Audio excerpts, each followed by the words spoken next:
Pues sean todos bienvenidos, hermanos. Qué bendición saludarles en este día.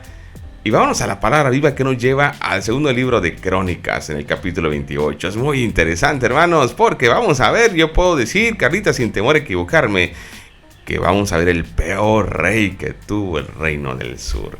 Ya con decir eso podemos darnos cuenta, hermanos, de las atrocidades del rey Acaz. Pero vamos a ir por partes, Carlita, porque hay algo extraño aquí en el reino del norte. Desde su fundación vimos de que pues estuvo, por así decirlo, como base la idolatría. Recordamos que con Jeroboam él decidió poner becerros como para competir con el culto en el sur, para que no se les escapen, que no se les vayan, que no migren al sur. Pero en el sur era muy extraño mirar a un rey que no solo fomente la idolatría, sino que atente contra el culto a Dios. Entonces, Carlita, no sé, antes de entrar en materia, tu apreciación de Acaz, seguramente también notaste muchas cosas que tú dices, no puede ser.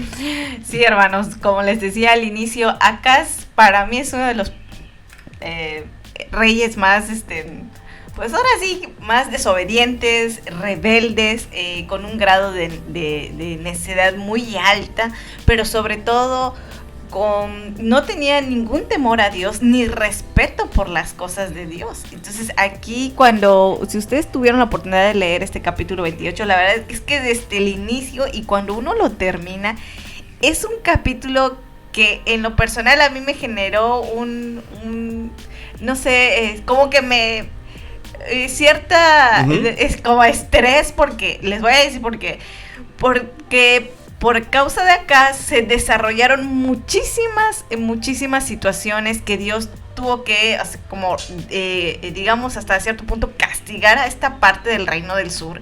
Y aún así, viendo él la aflicción del pueblo, y decía que la ira de Dios estaba sobre ellos, y él seguía con la misma postura de ir, porque ahí lo dice, iba contra lo que Dios decía, y Dios aún así como que más.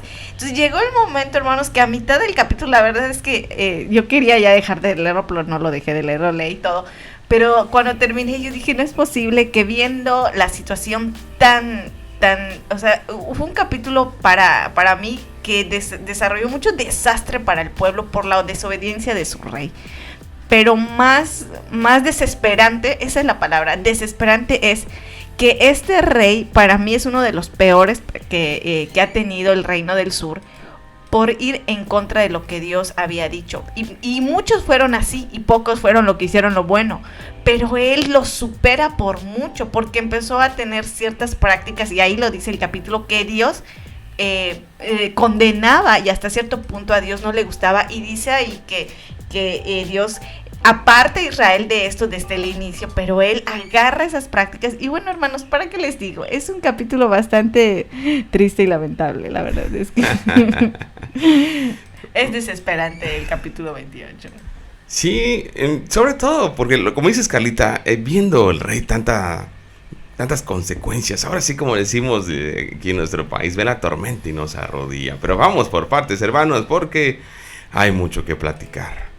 La presentación de este rey, tanto en el libro de Reyes que ya analizamos como en el libro de Crónicas que estamos viendo, es profundamente negativa. En ambos casos se hace presente y se enfatiza su infidelidad a Dios, y trae consecuencias, como Carita ya comentó, muy nefastas, atroces, y podemos decir que es el peor rey, no cabe duda de eso.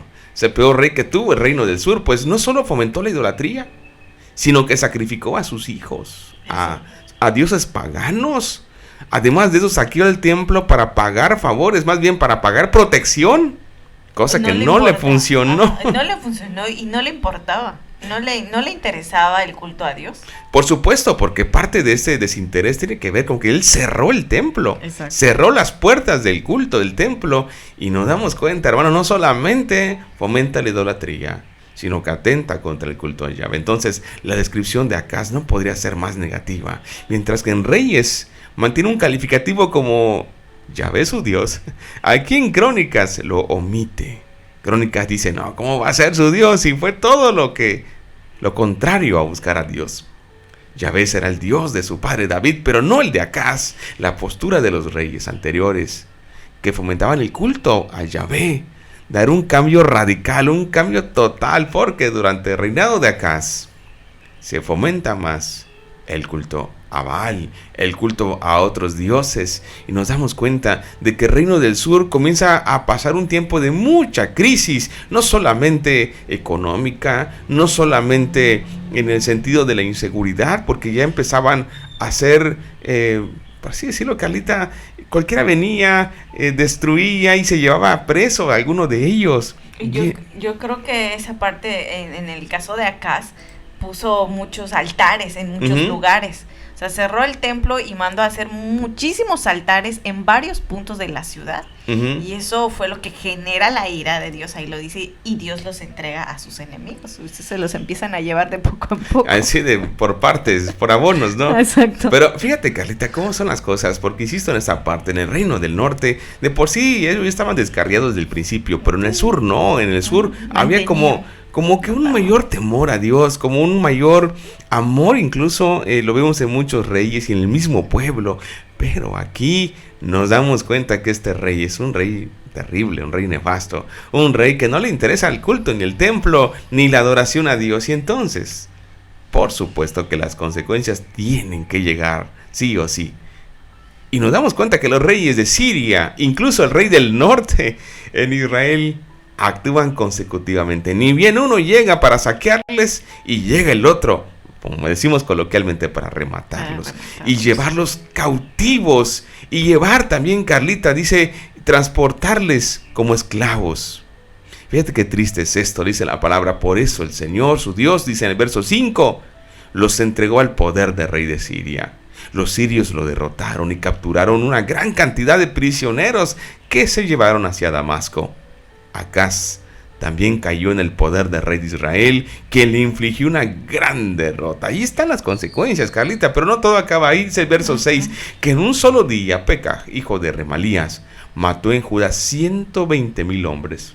Todos ellos soldados valientes, porque los habitantes de Judá habían abandonado al Señor, Dios de sus antepasados. ¿Cómo llegan las consecuencias? ¿Cómo? Fíjate, Carlita, no solamente habla aquí de los sirios, sino que también del propio pueblo del reino del norte, que vienen y vienen y les dan una tremenda derrota, se llevan esclavos a muchos de ellos. Hermanos, porque pues eran. Sí. O sea, ya no se veían como hermanos, pero pues se pelearon entre ellos. O sea, fue un caos, hermanos. No sé cómo lo ven. Sí, un descontrol. Es un descontrol total del reino del sur, y aún así, porque no solo fueron los del reino del norte que entraron en guerra con ellos y mataron a cuantísimos de los mismos israelitas. O sea, el mismo pueblo de Dios se enfrentó, el reino del norte, el reino del sur, los sirios, y ahí vienen otros también que también los tuvieron que pues saquear y se llevaron, una cosa. Es desesperante, Carlita, porque mira, ay, no. Cuando llegan unos y les dan una tremenda derrota, la reacción cuál hubiera sido, bueno, creo que vamos mal, hay que buscar de Dios, pero les dan una tremenda paliza y todavía siguen con su maldad, y vienen otros y los rematan, y parece ser que no les interesa, parece ser que no les importa, no relacionan el hecho de actuar así con lo que les está aconteciendo, no lo ven como una acción de Dios para llamar la atención. Más bien, este rey parece ser que no solamente no le importa, sino que también le agrada buscar a más dioses. Pero antes de entrar a esa parte, Carlita, fíjate que cuando el reino del norte viene y se lleva esclavos a sus hermanos, el profeta, y un profeta en el norte, cosa rara, porque en el norte hay mucha escasez de profetas de Dios, porque los mataban, porque los perseguían, y ahí surge un profeta ahí en el norte llamado Oded. Este varón se encargará de dar un mensaje a los ejércitos de Israel, que solo han sido instrumentos de la mano de Dios, pero les dice algo: no los tomen como esclavos, son sus hermanos. No piensen ustedes que fueron ustedes, Dios a propósito los entregó en sus manos para que ellos aprendan la lección, pero no los tomen presos. Israel y Judá aún son hermanos.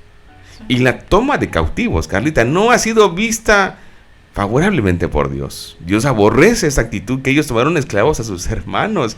Y el cronista relata cómo ante el reproche de los israelitas, más bien el reproche de este profeta, hay algunos líderes de Efraín que ellos se dan cuenta de esto y son por este mensaje del profeta, devueltos al territorio de Judá. Fíjate cómo este mensaje contundente de Oded hace posible que sean liberados estos soldados, por así decirlo, del reino del sur. Así es, esta parte, hermanos, que en el reinado de Acaz, y cuando el reino del norte entra, eran la misma nación. Ellos, por sus razones y sus cosas, se dividen, pero el reino del norte viene atacando pues a sus hermanos del reino del sur y se los lleva, así como bien dices, como esclavos. Pero vemos aquí como que cierto temor del mensaje del profeta Oded, cuando les dice, pues está bien, ya hicieron guerra contra ellos, pero no se los lleven como esclavos como los sirios. Son sus hermanos, somos una misma nación, somos el mismo pueblo de Dios, estamos separados por cuestiones que ellos, no que Dios, que ellos mismos provocaron, pero realmente no los tomen como esclavos, porque esto no, ahí lo dice, hermanos, en este capítulo, a Dios no le estaba agradando. Por eso Oded da este mensaje como profeta de Dios, guardadito estaba, ¿verdad? Pero en ese momento tuvo que salir. Y él les dice esto a los israelitas del reino del norte, les dice, no los agarren como esclavos. Entonces yo esta parte la vi como que, aunque el reino del norte estaba así también en su idolatría y en sus religiones paganas, les llega un cierto temor de Dios y dice, está bien, no los vamos a agarrar como esclavos, y los libera, dice ahí la palabra que los libera, y ya, ¿no? Era como que Dios les quería así como que dar, así como que los estaba presionando para que ellos volvieran a Él. Pero esto no estaba funcionando en el corazón del reino del sur y mucho menos en el de Acaz. Y él todavía persistía en su maldad, en su desobediencia, en su rebeldía, bueno, en muchas cosas que él estaba haciendo. Pero no solamente Oded, sino hay algo que para mí era que en este capítulo hay una actitud, una acción de Acaz mucho peor que hizo acerca de la idolatría, pero la vamos a ver más adelante. Exacto, fíjate que regresando al punto de Oded, de este profeta en el norte, que levanta la voz y le dice, no crean ustedes que son muy buenos, Dios los entregó a propósito, son un instrumento de Dios ustedes, sus hermanos del norte, para enseñarles a estos del sur, que al alejarse de mí, tienen consecuencias. Y el mensaje de Oded insiste en el enojo de Dios con ambos reinos, no solamente con el sur, también el norte. El norte no canta mal las rancheras, ¿no? El norte también están terriblemente en idolatría. Pero más en el caso de Israel se hace patente que el reino del norte ha venido acumulando infidelidad tras infidelidad desde ya tiempo atrás. Entonces Oded les dice, oigan ustedes, dejen libre, son sus hermanos, pero además, pues ustedes no están tan bien que digamos, o sea, ustedes tampoco son así como perita en dulce. ¿Ustedes de cuándo han hecho lo que a Dios le desagrada? Y saben que no tardan también darles el merecido que requieren.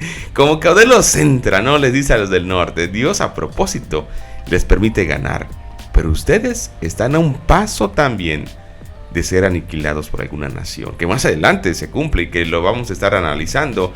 Es importante, hermanos, el mensaje que da Oded. Regresamos al punto, hermanos, de hablar un poquito del contexto. Hablamos de una época post-exílica. Hablamos de los que están regresando, que fueron cautivos en Babilonia. Y hablamos que cuando ellos llegan a su territorio, se encuentran a sus vecinos en el norte, ya mezclados, ¿no? Ya era un pueblo que estaba unido, ¿verdad?, con otros pueblos, debido a la mezcla que habían vivido. Y ese mensaje para mí, carita de hermandad, es muy bonito, porque ya había cierta como confrontación en el sur y en el norte. Pero además de esto, habla que en el norte había hombres fieles a Dios también, que amaban a Dios, que no todos estaban perdidos. Y el hecho de decirles, son hermanos ustedes, a esta comunidad post-exílica le está diciendo un mensaje muy importante. Ustedes son el mismo pueblo de Dios. Quizá con condiciones distintas, quizá con situaciones diferentes, pero estoy seguro que en el norte hubieron también que se mantuvieron fieles a Dios, que no dejaron de servir a Dios, que no dejaron de adorar a Dios, y que este mensaje les dice a que ustedes siguen siendo hermanos. Trátense como tal. Fíjate, Carlita, que me gusta la descripción que muestra aquí el cronista, porque en el verso 14 y 15 habla precisamente de una acción de hermandad. Fíjate cómo dice, luego que los toman esclavos, dice el verso 14. Así que los soldados dejaron libres a los prisioneros. Habla del norte y del sur, y pusieron el botín a los pies de los jefes y de toda la asamblea. Verso 15. Algunos fueron nombrados para que se hicieran cargo de los prisioneros, y con la ropa y el calzado del botín vistieron a todos los que estaban desnudos. Luego les dieron de comer y de beber, y les untaron aceite. Finalmente, a los que estaban débiles los montaron en burros y los llevaron a Jericó, la ciudad de las palmeras, para reunirlos con sus hermanos. Después, aquellos hombres volvieron a Samaria. Habla de un trato de hermandad, habla de un trato de fraternidad, habla que Dios, hermanos, ama a su pueblo y también desea que su pueblo siga siendo unido. Así es, hermanos, vemos esta parte de temor que les entra de parte de Dios, y no los agarran como esclavos y los dejan libres, y todo el botín, que era algo que normalmente hacían cuando salían ellos pues victoriosos de alguna guerra, tomaban y la ponen a disposición. Pero aquí vemos esto, hermanos, que aún así Dios tiene misericordia de ellos, porque a pesar de que los entrega a sus enemigos y ellos entran en esta situación de enemistad, siendo un mismo pueblo de Dios, Dios pone ahí siempre como cierto temor en ellos para que no lleguen a confrontarse más de lo que ellos ya estaban, hermanos. Pues realmente este capítulo 28 de Crónicas le habla a una generación que está regresando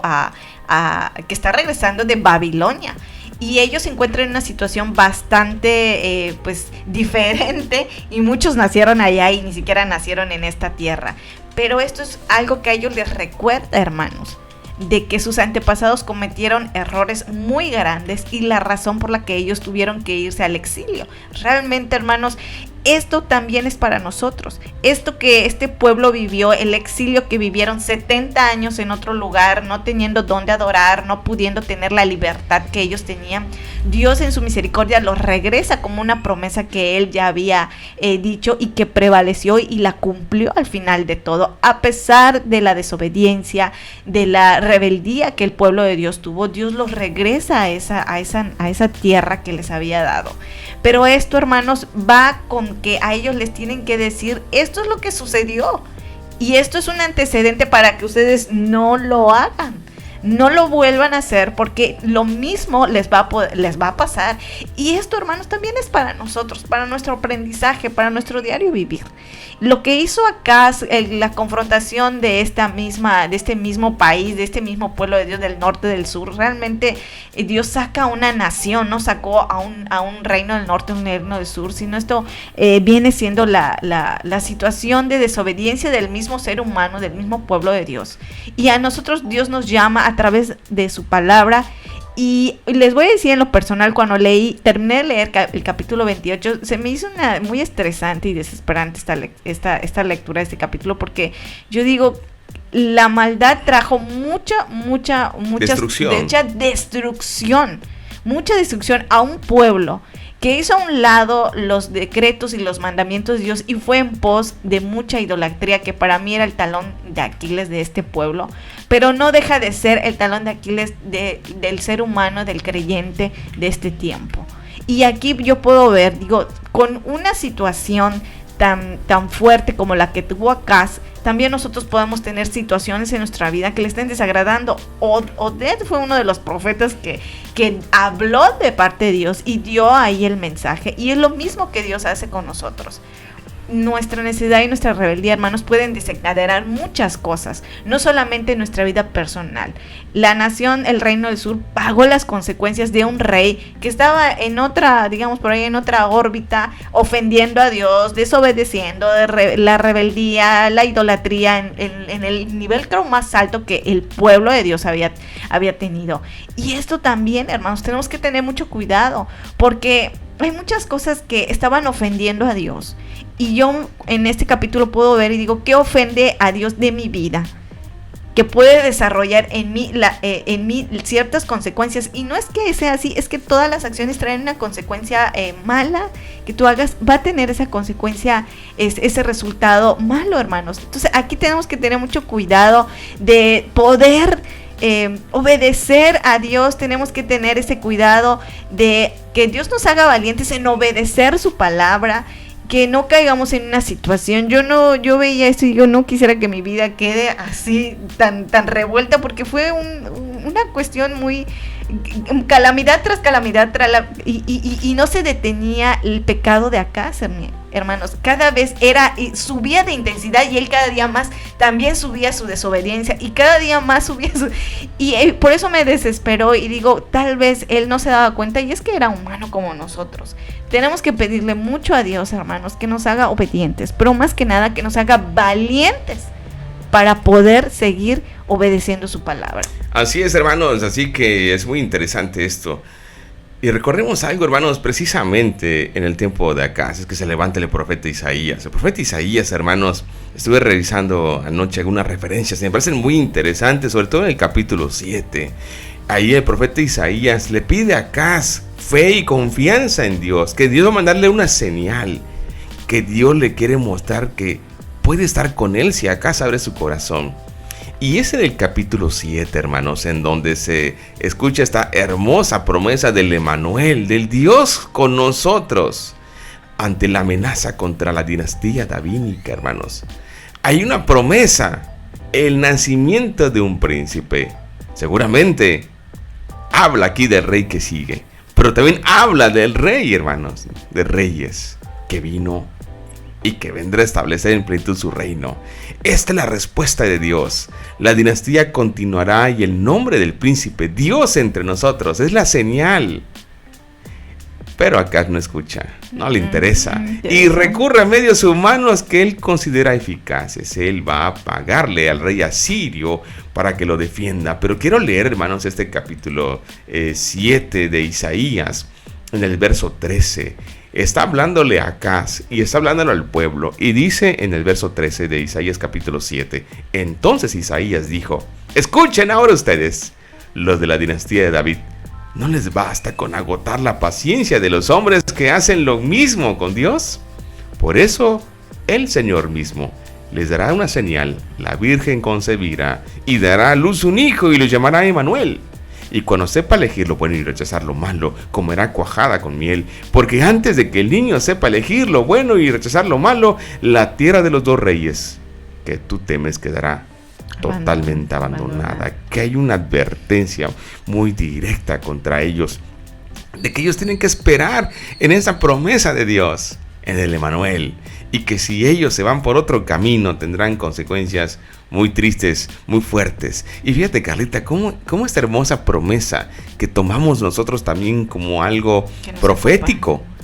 En ese momento estaban dándole la respuesta el profeta Isaías, pero Acaz, en esa necesidad que comentas, Carlita, en esa terrible actitud de necedad, va y le paga a rey asirio Tiglat-Pileser III. Los utensilios del templo. Exactamente. O sea, no solamente cerró el templo, hermanos, con los utensilios del templo le paga al rey de Asiria para que le proteja. Antes de cerrar el templo, vende todo lo valioso del templo y le paga a Tiglat-Pileser III para que le cuide, para que lo ayude, para que lo proteja. En vez de confiar en Dios, hermanos, él le paga a este rey asirio. ¿Y saben qué consecuencias tristes sucedieron? De que este rey, en vez de cuidarlo, se fue contra él. Se fue contra ellos. ¿Se dan cuenta, hermanos? ¿Cómo son las cosas, no? Que a pesar de que se le pagó a este rey asirio, recibió lo contrario, ¿no? Cómo este rey, en vez de ayudarles, va contra ellos, y cómo acá se arrepiente de lo que hace. Pero bueno, lo hecho está, y el daño está hecho, y que finalmente el pueblo vive las consecuencias. Es lamentable, hermanos, porque Acaz, como todo ser humano, llegó a pensar en algo. No solamente cierro el templo, le pago a los asirios con los utensilios del templo para que me protejan, que no le funcionó, pero hay una parte de este capítulo 28 que fue así como que más desesperante, que ahí dice que él, lejos de voltear su corazón, de ir a buscar a Dios, a Yahvé, para que lo ayudara en la situación en la que ellas estaban, en su corazón puso a adorar más a dioses, a los Baales. Ahí lo dice el capítulo 28. Y ahí ese capítulo 28 dice que Acaz piensa: Si estos Baales ayudan a los sirios y a los asirios, sus dioses los ayudan a proteger, entonces ¿por qué no me va a proteger a mí? Hay una parte de este capítulo 28 que lo comenta, que él dice que piensa, mejor adoro a los Baales porque los Baales ayudan a los asirios y así que me va a ayudar a mí, ayuda a sus reyes. Y esto ya es así como que, ¿cómo es posible que él piense, en vez de que diga, oye, voy a irme a Dios, voy a arrepentirme porque ya estamos en lo más alto de la calamidad? Y él todavía piensa esto de decir, no, ya ven, no, es esto, porque estos dioses ayudan a estos pueblos, ayudan a sus pueblos y me va a ayudar a mí. No pasó, hermanos, claro que no pasó, pero esto subió más la intensidad de la calamidad. Mientras más subía la intensidad de esto, hermanos, de la calamidad del pueblo de Dios, acá más subía su rebeldía, su desobediencia. Era algo, la verdad es que muy, muy lamentable este capítulo 28. Pero fíjate, Carlita, cómo son las cosas, porque esto es parte de su política exterior. Acaz, cuando es derrotado por los asirios, reconoce, según él, que es más poderoso el Dios de los asirios. Entonces lo que hace él, lleva este asunto político a un nivel religioso. Acuérdate que en el libro de los reyes vimos algo, que cuando Acaz va con el rey de Damasco a ponerse a su orden, a su disposición, ve un altar que lo impresiona, ve un altar que lo deja estupefacto, y dice, yo voy a hacer uno así también ahí en Jerusalén, y se trae la idolatría de los asirios, los dioses de Damasco se los trae, y es un altar enorme en honor de esos dioses de Damasco, como una manera de decir, ahora vamos a adoptar nosotros, si ya vamos a ser vasallos o tributarios de los asirios, pues nos traemos a sus dioses también para que ellos estén con nosotros. Fíjate cómo Acaz no solo es culpable de adorar a los Baales, sino también de traerse a los dioses asirios. Esto, hermanos, de verdad ya es el colmo del asunto, porque él ya va a tratar de instituir esas religiones asirias que se trae de Damasco para ponerlas en el reino del sur. Nos damos cuenta, hermanos, que esto cierra con broche de oro algo muy triste. Clausura toda la actividad cultica. Yahvé cierra el templo, ya ha saqueado el templo, ahora lo cierra. Y él dice, ahora adoptemos mejor a los dioses de Damasco. Hermanos, qué triste es, porque el construir un altar nuevo era como instalar una religión oficial nueva, un ídolo, para que esta nación pueda adorar. Y dices, no solamente eso, Carlita, sino que hizo más altares, hizo más muchísimos altares, ahí hizo altar, no recuerdo los nombres, porque este capítulo tiene muchos nombres, hermanos. Así es. Tiene muchísimos nombres, y hizo un altar aquí, yo no conté los altares que hizo, pero hizo demasiados, y ahí vemos que, pues, al final un corazón totalmente fuera del amor y el temor a Dios. Fíjate cómo dice en el verso 24, Acaz también juntó y despedazó los utensilios del templo del Señor, cerró sus puertas, hizo construir altares en cada esquina de Jerusalén, verso 25, y en todas las ciudades de Judá hizo construir santuarios paganos para quemar incienso a otros dioses y ofendiendo así al Señor Dios de sus antepasados. Hermanos, es terrible este momento para el reino del sur. ¿Cómo es posible que una dinastía se vaya diluyendo? Había una promesa y Dios le había dicho a David, siempre y cuando tus descendientes estén conmigo, yo voy a estar con ellos, yo los voy a ayudar. Como, hermanos, Acaz comienza a tomar actitudes que contravienen con este acuerdo que había hecho la dinastía davídica con Dios. Tristemente, hermanos, Acaz permite que el rey asirio reemplace a Dios con su Dios. El sistema religioso, hermanos, de Judá hay en ruinas. Parece ser que ya atrás, Carlita, quedó el momento donde iban todos al culto a Jerusalén. Parece ser que ya era parte de la historia, del recuerdo, cuando este pueblo se unía a entregar sacrificios, ofrendas, holocaustos, a honrar a Dios. Y ahora el templo está saqueado, el templo está cerrado, ya está fomentándose con más intensidad el culto a no solamente a Baal, sino a los dioses de Damasco que se trae Acaz. Era una mezcla. Era una terrible mezcolanza. Y Acaz, hermanos, llevó muy lejos su apostasía. Conociera el templo. Era como para decirles, ya no va a haber culto a Dios, ahora estos son nuestros dioses. Como decir, ahora esta es la religión oficial. Y esto no se había visto nunca en el reino del sur, sí en el norte, lo habíamos visto seguido. Peor con Acab, con Jezabel, que ellos pusieron como culto oficial el culto a Baal. Pero en el sur, hermanos, algo inédito está pasando. Y para el cronista, decir que el templo se ha cerrado es algo muy grave.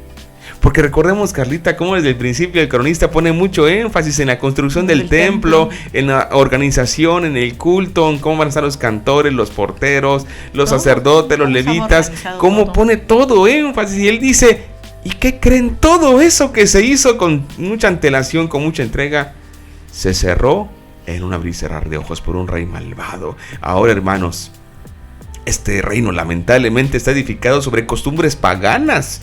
Un reino, Carlita, que buscó a Dios con devoción, ahora está sumergido en idolatría. Y nos damos cuenta que Acaz tiene una meta muy clara: complacer a todos, menos a Dios. Quedar bien con todos, menos con Dios. Hacer la voluntad de todos, menos la de Dios. Y ¿sabe qué, hermanos? Cuando alguien quiere quedar bien con todos, queda mal. Queda mal con todos. Y por eso es importante definir hoy con quién queremos quedar bien. ¿A quién nos interesa agradar? ¿A quién nos interesa hoy, hermanos, el poder tener su alegría, el poder tener también podemos decir, Carlita, se me fue la palabra, pero tiene que ver, su aprobación? ¿Quién queremos que nos apruebe, hermanos? ¿Sabes? Queremos quedar bien con todo el mundo.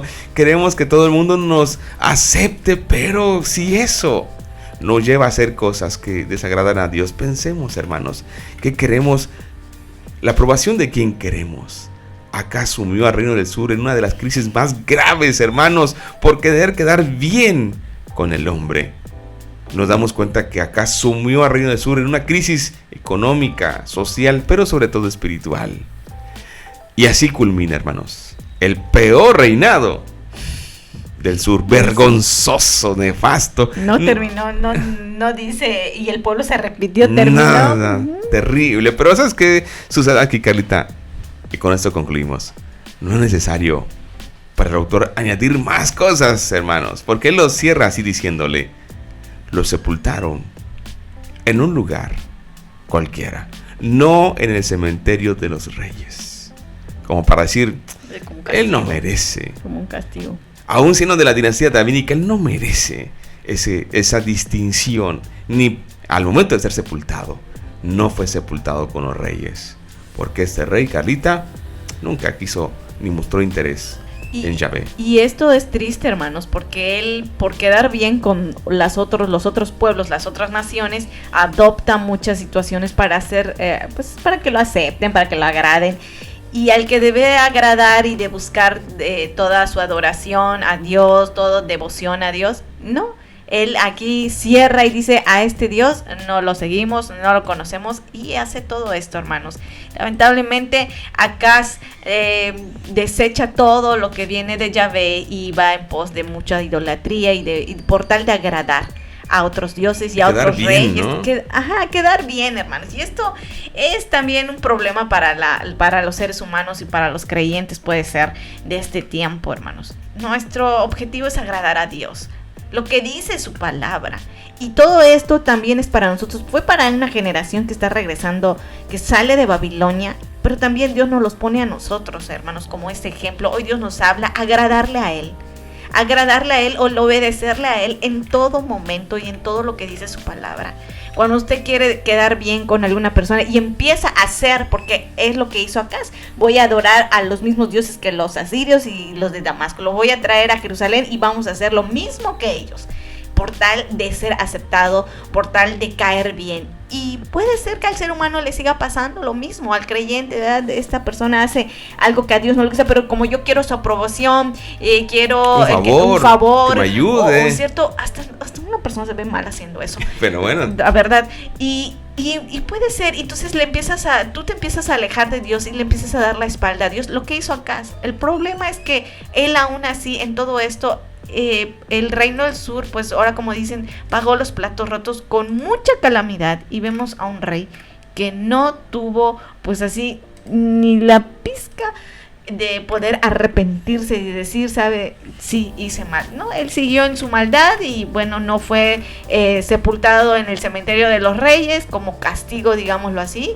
Y hermanos, que no nos pase esto. Agrademos, busquemos agradar a Dios, busquemos hacer su voluntad o obedecerle. Somos seres humanos, tenemos muchas luchas, pero hay un texto que dice que debemos de pedir valor. Ahí está Josué 1:9, valor para obedecer la palabra. Eso es lo que significa, valor para obedecerla, porque desde mi punto de vista, yo le decía a Josué la otra vez, para obedecer todo lo que dice este libro llamado Biblia se necesita muchísimo valor, y ese valor nos los va a dar Dios. Que no nos pase como acá, hermanos. Agradar a Dios, ese es nuestro objetivo como hijos de Dios. Así es, hermanos, así que ese es el capítulo número 28, que es un desafío, pero también una gran reflexión. ¿Con quién queremos quedar bien? ¿A quién queremos agradar? Les digo algo, la respuesta tendría que ser a nuestro Dios, Jehová de los ejércitos. Si le agradamos a Él, hermanos, estamos seguros que tendremos su aprobación y también su bendición. Que el Señor nos guarde y nos ayude a mantenernos fieles a Él.